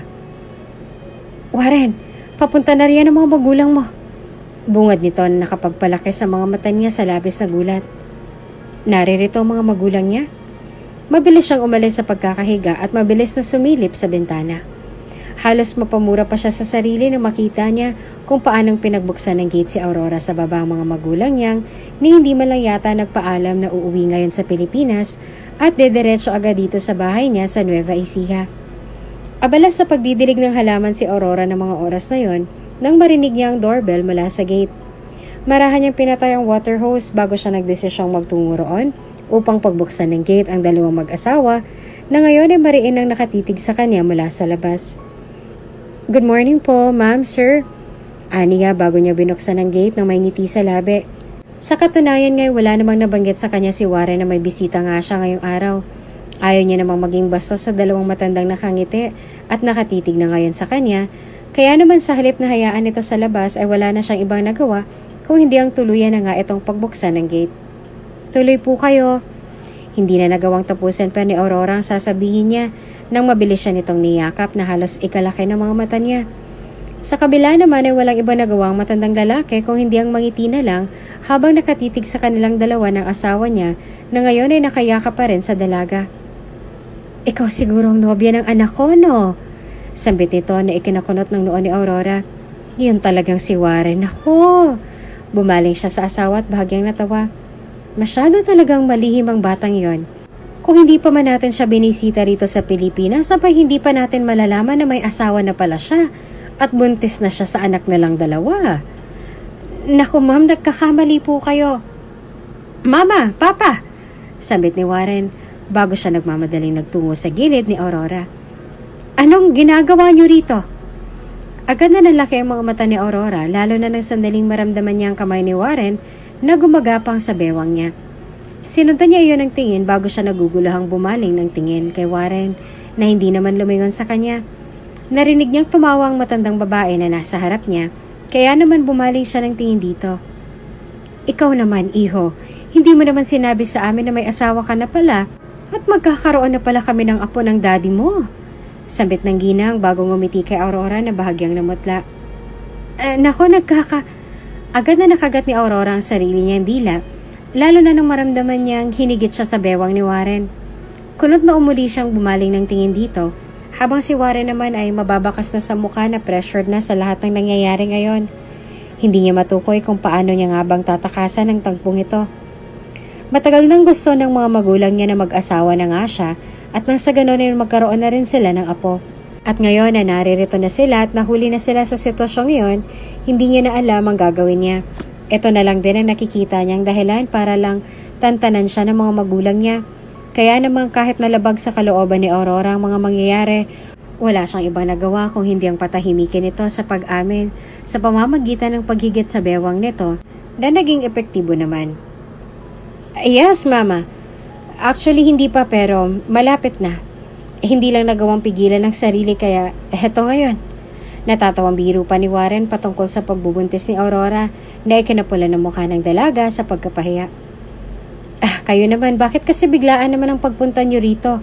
Hindi tuloy namin napaghandaan ng misis kong pagbisita ninyo. Ikaw kasi, bihira ka lang kung tumawag sa amin ng daddy mo. Sagot ng ginang bago siya ngumiti kay Aurora na pilit naman itong ginantihan. Kung hindi pa man kami bumisita, hindi mo pa sasabihin sa amin na magkakaroon na pala kami ng apo. Dagdag pa nito. Pumasok na po muna tayo sa loob at medyo mainit ang sikat ng araw. Sambit ni Aurora na tinanguan naman nila. Hinayaan pa muna nilang magpahinga sa sala sa mag-asawa bago nagdesisyon ng dalawa na magtungo sa kwarto ni Warren upang doon mag-usap. Ayaw mang magalit ni Aurora, hindi niya na rin napigilan ang sarili niya dahil kahit na sino naman ay magugulat. Hindi ba? Anong ibig sabihin nun, Warren? Aniya nang hindi na makapagpigil pa. Anong asawa? Hindi kita asawa. Wala na tayong magagawa, Aurora. Nandito na tayo. Sabit ni Warren bago pabalik-balik na naglakad sa kinatatayuan niya na anibong hindi na alam kung anong uunahin sa mga pumapasok sa isip niya.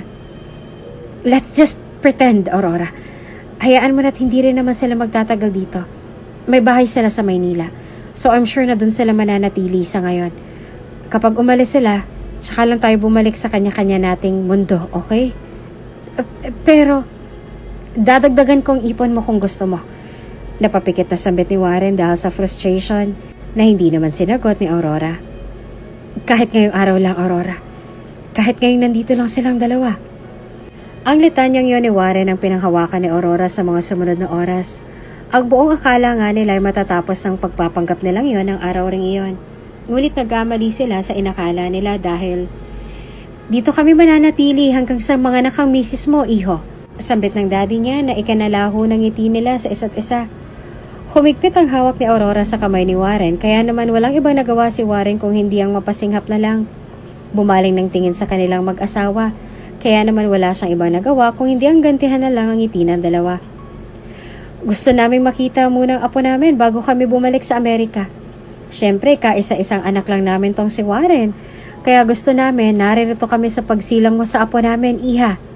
Sambit ng nanay niya, bago ngumiti sa kanya na peke niya lang nanginitian. Muli silang bumalik sa kwarto ng gabing yon. Sa master's bedroom natutulog ngayon ang mag-asawa, kaya naman wala silang ibang pagpipilian kung hindi ang matulog sa kwarto ni Warren. Hindi nila magawang ilipat ngayon ang mga gamit ni Aurora mula sa maid's room, kaya naman walang ibang suot ngayon si Aurora, kung hindi ang kaisa-isang roba na pinahiram ni Warren sa kanya kanina. Ano nang plano natin ngayon, Warren? Tanong ni Aurora sa kanya nang nagdesisyon silang humiga sa kani-kanilang tulugan para sa gabing yon. Si Warren nasa sofa at si Aurora naman nagagamit sa kama niya. Umupo si Aurora sa gilid ng kama habang wala namang ibang nagawa si Warren kung hindi ang malalim na lang na mapaisip sa kinatatayuan niya. Hindi pwede manatili tayo sa ganitong sitwasyon. Hindi ko kayang magpanggap at isa pa, mga magulang mo sila. Isipin mo na lang mararamdaman nila sa oras na malaman nilang hindi naman talaga ikaw ang ama ng dinadala ko. Hindi ko alam, Aurora.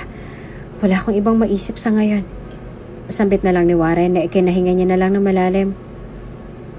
Maliban na lang sa isang bagay. Bagay na ano? Pretend to be my wife. Babayaran kita ng 500,000 piso kapag natapos ng lahat ng to. Sambit ni Warren bago mumaling ng tingin sa kanya. Since naririto na rin naman tayo, wala na tayong ibang magagawa pa kung hindi ang sakyan na lang lahat. Pretend to be my wife. Ako nang bahala sa'yo sa lahat. Since wala ka rin namang ibang mapupuntahan, tanggapin mo na lang ang offer ko sa'yo ngayon. Dagdag pa niya. Dahil nga sa naipit na siya sa sitwasyong yon, wala nang ibang nagawa si Aurora kung hindi ang bumuntong hininga na lang sa kinauupuan niya habang masusing pinag-iisipan ang sinabi ni Warren. Bandang huli wala na siyang ibang nagawa pa kung hindi ang pumayag na lang din. Sa mga sumunod na araw ay naging maganda naman ang takbo ng lahat. Medyo sweet si Warren sa kanya lalo na sa tuwing nakaharap ang mga magulang nito. Ngunit sa tuwing wala naman ang mga ito, normal lang naman ang trato nila sa isa't isa. Gentleman si Warren at hindi iyon maipagkakaila ni Aurora. Sa katunayan nga hindi niya maiwasang makaramdam ng inggit sa kung sino man ang babaeng makakatuluyan ni Warren sa hinaharap. Kung sino man ang babaeng yon, hangad niyang makakabuti para sa pagsasama nilang dalawa ni Warren sa oras na matapos ang lahat ng ito. May 7 buwan na ang ipinagbubuntis ni Aurora nang sandaling magdesisyon na mag-asawa na samahan siya sa check-up nito linggo-linggo. Gusto nga nilang pagalitan si Warren dahil may 2 buwan na rin ang nakalipas simula nang huling magpa-check up si Aurora sa Maynila. Sa Maynila pa iyon at nakasaad din sa form na sinulatan niya noon na walang kasama si Aurora ng mga panahong iyon. Kaya naman si Warren ang nakatanggap ng mga pangaral na hindi naman talaga dapat siyang tumanggap nung una pa lang. Iharap mo sa kanyang ex mo pagkatapos ng lahat ng to, ha? Sambit ni Warren na ani mo nagbabanta na tinawanan na lang ni Aurora. Sa mga araw na lumipas ay walang ibang nagawa ang nanay ni Warren kung hindi ang bantayan si Aurora. Hindi niya maipagkakailang unang tingin niya palang kay Aurora ay nagustuhan niya na ito. Naging vocal din naman siya sa mga nararamdaman niya para sa dalaga. Kaya naman walang ibang naramdaman si Aurora kung hindi tanging saya lang sa puso niya. Wala ka bang ibang naging cravings nung una, Iha? Tanong nito nang sandaling dalhan siya nito ng prutas sa salas. Alam mo na mga pagkaing nagugustuhan mo nung nagsisimula ka pa lang sa paglilihi sa anak mo. Nakangiti niya pang paliwanag na ikinangiti naman ni Aurora. Hindi naman po ako naging maselan sa pagkain. Pero nung una po palagi po akong bumibili ng dalanghita sa bayan. Binabalatan ko lang po pero hindi ko naman po kinakain. Sagot niya na bahagya naman itong kinatawa. Nako, usal nito nang initian niya lang. Siguro palagi kayo nag-aaway ni Warren niya nung naglilihi ka nun, ano? Opo? Kasi diba pinapabili mo siya ng dalanghita sa bayan pero hindi mo naman kinakain. Sambit nito na ikinatawa niya naman. Nako, sa totoo lang po very hands-on po sa pagiging tatay ang asawa ko. Minsan nga po, siya na po mismo nagvo-volunteer. Hindi ko pa nga po alam kung talagang gusto niya lang po ba talagang may contribution sa pagbubuntis ko o gusto lang pong tumakas dahil madalas ko siyang awayin nun. Pagsisinungaling niya pa para lang may papag-usapan silang dalawa. Alam niya na maiinis si Warren sa kanya dahil sa pagbuo niya ng kwento pero may magagawa ba siya? Ginagawa niya lang ito para mailigtas ang sarili nila. Dapat nga'y magpasalamat pa siya dahil kahit wala naman talaga silang relasyon, nagagawa niya pa rin ang kwento lahat ng gustong malaman ng nanay niya. Hindi niya lang iniligtas ang sarili niya dahil iniligtas niya silang dalawa sa ginagawa niya ngayon. Nagpatuloy lang ang nanay ni Warren sa pagkukwento sa kanya sa kung ano nga ba si Warren nung maliit pa ito. Sa katunayan na wala naman talaga siyang interes ng una pero nagbago ang lahat nang sandaling banggitin ito sa kanya na pareho lang sila ng pinaglilihian noon nung ipinagbubuntis niya pala ang binata. Sana nga hindi magmana ng anak yung dalawang pagiging mainitin ng ulo ng lalaking yon. Dahil kung hindi, nako! Sambit nito na sabay nilang tinawanan. Unti-unting bumaba ang mga mata nito sa bestidang suot ni Aurora at halos mapangiwi na lang na makita ang halos basahan na ang kulay nito para sa kanya. Bumaba ang mata ng nanay niya sa tato na lumislis kaya naman bago pa makita ng nanay ni Warren ang kabuuan ng tattoo na yon, mabilis niya nang inayos ang bestida niya. Sa susunod mag-shopping tayo ng para sa mga clothes ng apo ko. Sambit nito. At para na rin sa damit mo. I can't believe na hinahayaan ka ng anak kong pagsuotin ng mga ganyang klase ng damit. Sa kabutihang palad ay hindi rin naman ito kwenesyon ng tungkol sa tattoo na nakita niya sa binti nito. Kaya naman kahit na papaano'y nakahinga pa rin ng maluwag si Aurora. Sa kabilang banda naman ay nakita ng ginang ang tattoo na yon, ngunit sa halip na questionin ng dalaga ay mas minabuti niya na lang na manahimik. Ayaw niya sa mga babaeng may tattoo. Pero sa tingin niya ay exception na roon si Aurora. Ganon niya kagusto ang dalaga. Kaya naman kahit na ayaw niya sa mga babaeng may tattoo, mas minabuti niya na lang na magbulag-bulagan pagdating kay Aurora. Kamusta ang araw mo? Tanong ni Warren habang abala sa pagtatanggal ng necktie sa suot niya. Hindi ka man lang ba pinagod ni Mama? Baka siyang napagod dahil puro siya kwento ng tungkol sa'yo. Sambit ni Aurora na marahang tinawanan naman ni Warren. Kamusta ang meeting? Ayos naman ba? Naayos na ang lahat. Ako pa ba? Biro niya bago siya napahinga ng malalim. Aminin niyo man o sa hindi, unti-unti na siyang nasasanay sa ganitong klase ng setup nilang dalawa. Mag-iisang buwan na silang ganitong setup kaya naman hindi niya na rin naiwasan ang sarili niyang masanay. Alam niyang pagkukunwari lang ang lahat ng ito kaya naman minsan ay gusto niyang pagalitan ng sarili dahil mistula bang tinutotoo niya na ang lahat. Anong ibig sabihin nito? May gusto na ba siya sa dalaga? Wala namang asawa si Aurora kaya sa tingin niya ay okay lang kung sakali mang matuloy ang pagpapanggap nilang to.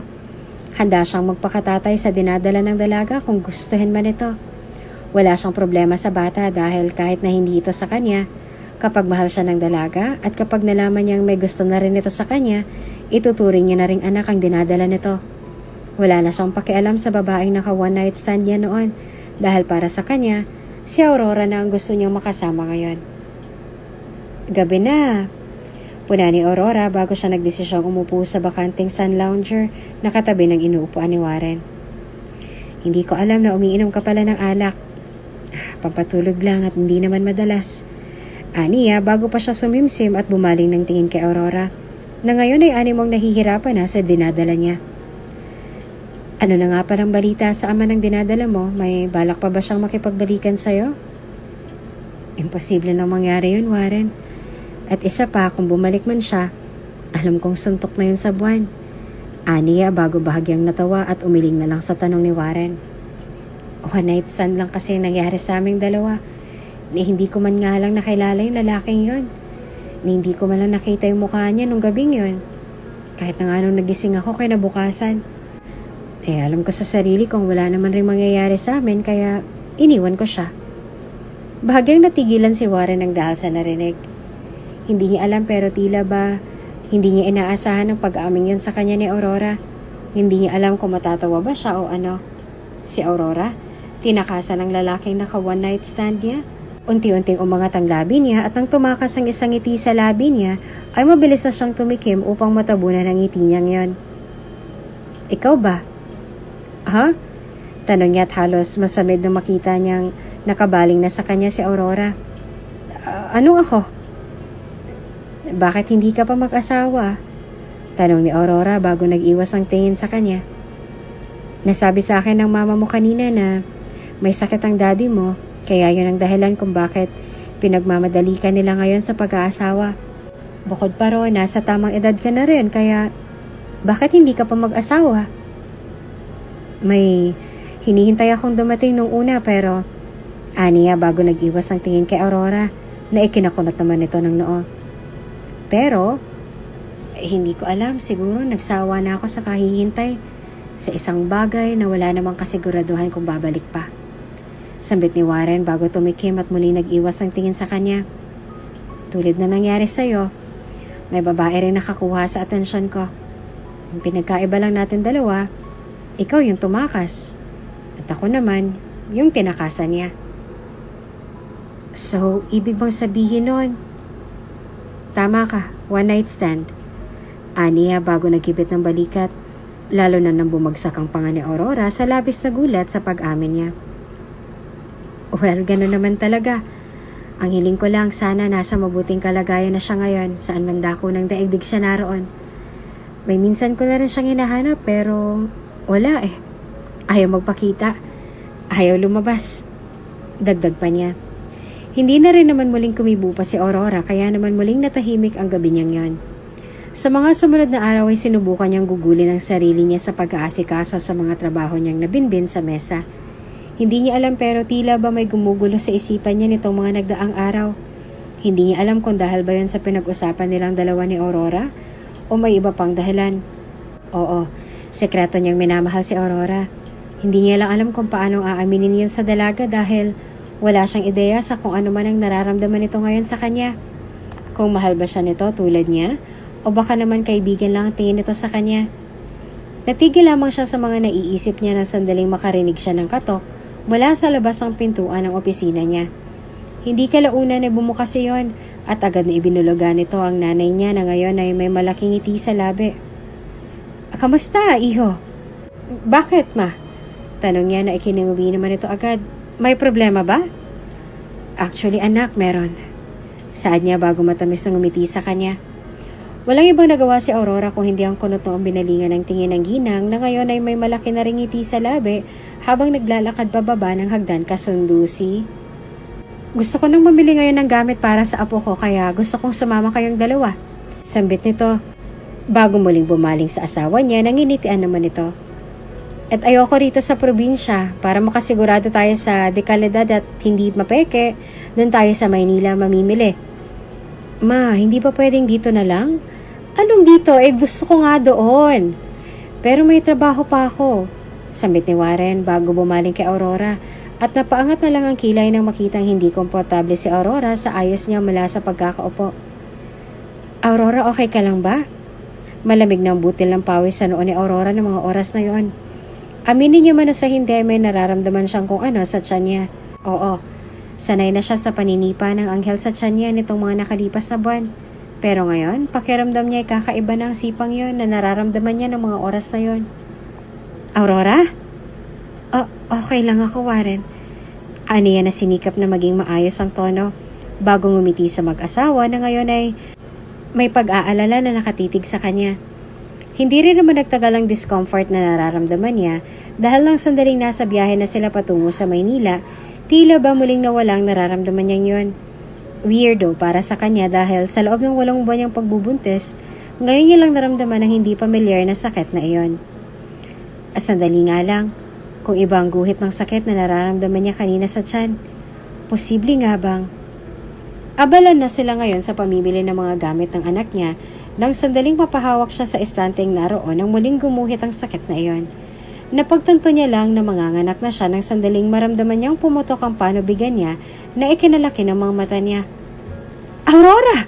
Nag-aalalang sambit ng nanay ni Warren bago niya tinawag ang anak. Warren, si Aurora manganganak na!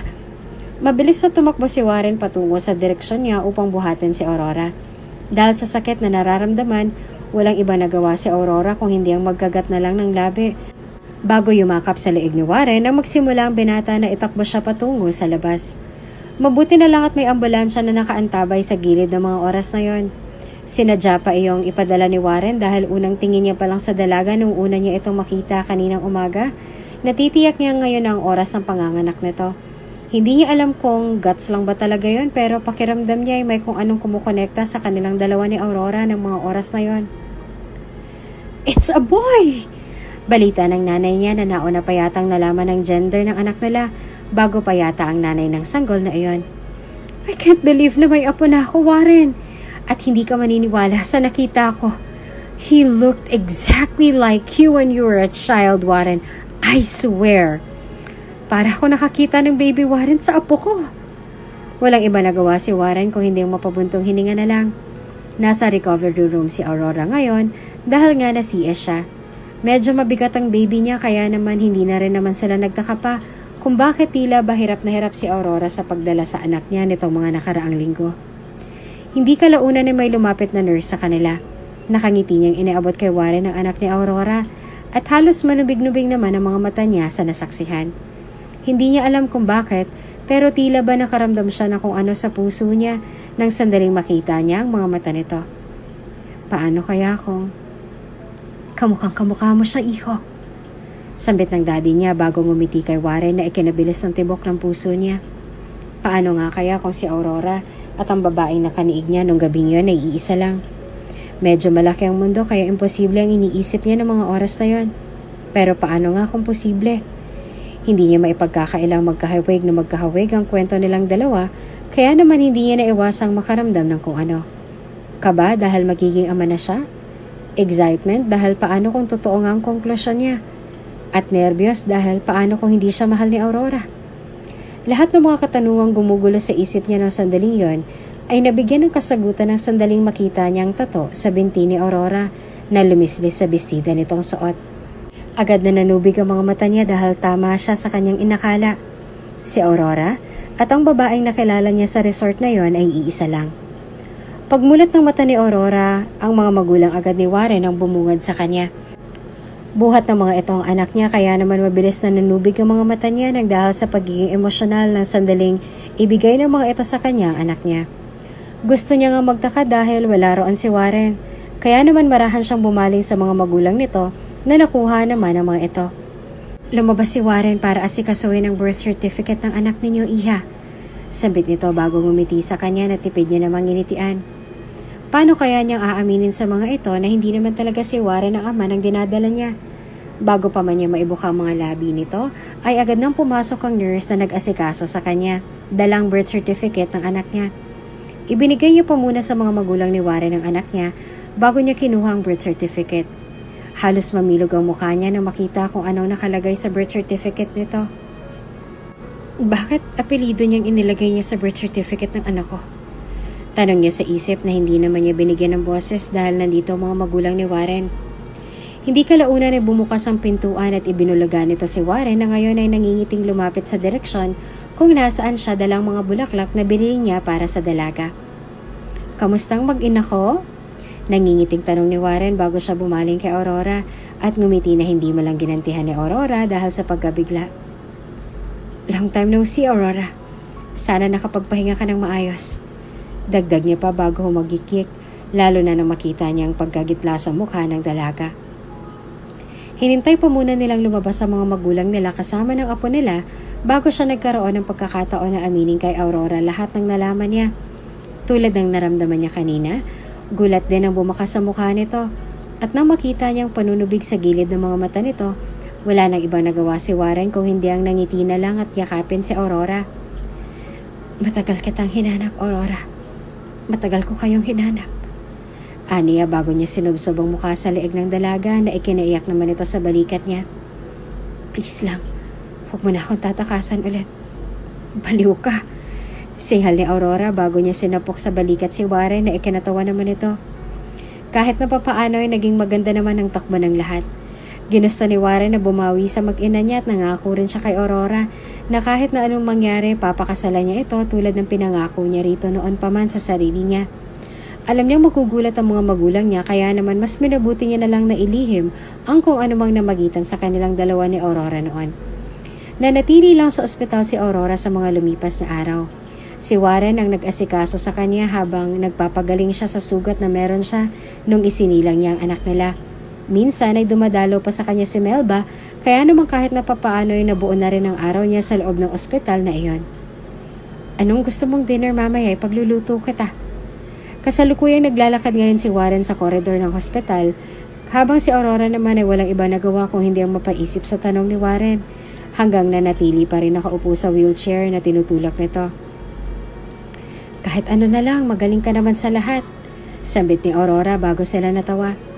Napanis ang pagtawa ni Aurora nang sandaling makasalubong niya sa koridor si Mark na ngayon ay bahagya na ring natigilan ng dahil sa nasaksihan. Aurora? Bumaling ng tingin sa kanya si Warren habang si Aurora naman ay walang ibang nagawa kung hindi ang mapabuntong hininga na lang sa kinauupuan niya. Gusto niya sanang iwasan si Mark ngunit paano niya makakalimutan ang lahat kung hanggang ngayon ay halos isumpa niya pa rin ang binata sa mga nagawa nito sa kanya noon. Naroon sila ngayon sa hardin ng ospital. Mabuti na lang at hinayaan lang sila ni Warren na mag-usap ng masinsinan habang naroroon siya sa malayo at nakatanaw sa dalawa na ngayon ay walang ibang nagawa kung hindi ang manahimik na lang sa kinauupuan nila. Bandang huli si Mark na rin ang bumasag sa pananahimik nila. Congratulations nga pala sa baby mo at sa asawa mo, Aurora. Natutuwa ako para sa inyong dalawa. Salamat. Aniya bago bumaling kay Mark. Kayo ba ni Stella? Kamusta na kayo? Unfortunately, namatay ang baby namin upon delivery. So, ayun. Aniya bago siya malungkot na nagkibit ng balikat.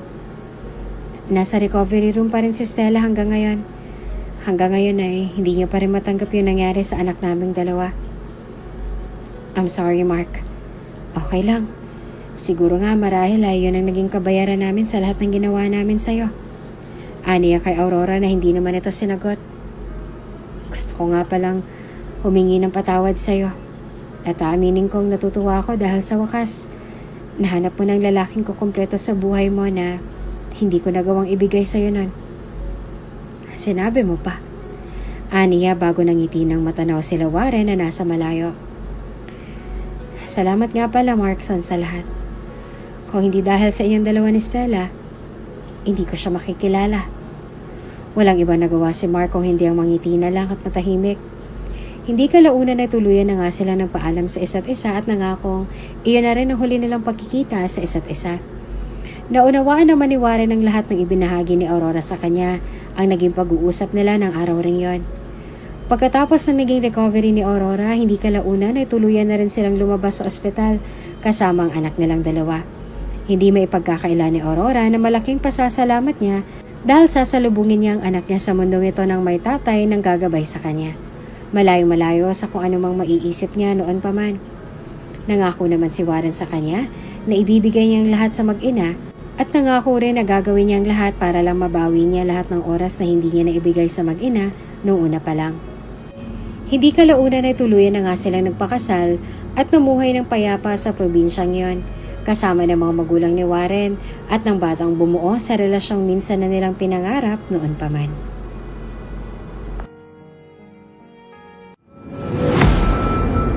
Kung bago ka pa lang lang sa channel na ito, Ate Jane TV. Huwag kalimutang pindutin ang notification bell and subscribe button. Sana po hindi naman malaking abala sa inyo ang pagpindot ng subscribe button dahil ang kapalit po nito ay ang pagsuporta para makapag-produce ng mga libreng stories sa mga channels ni Ate Jane. Maraming salamat! Anong plano natin ngayon, Warren?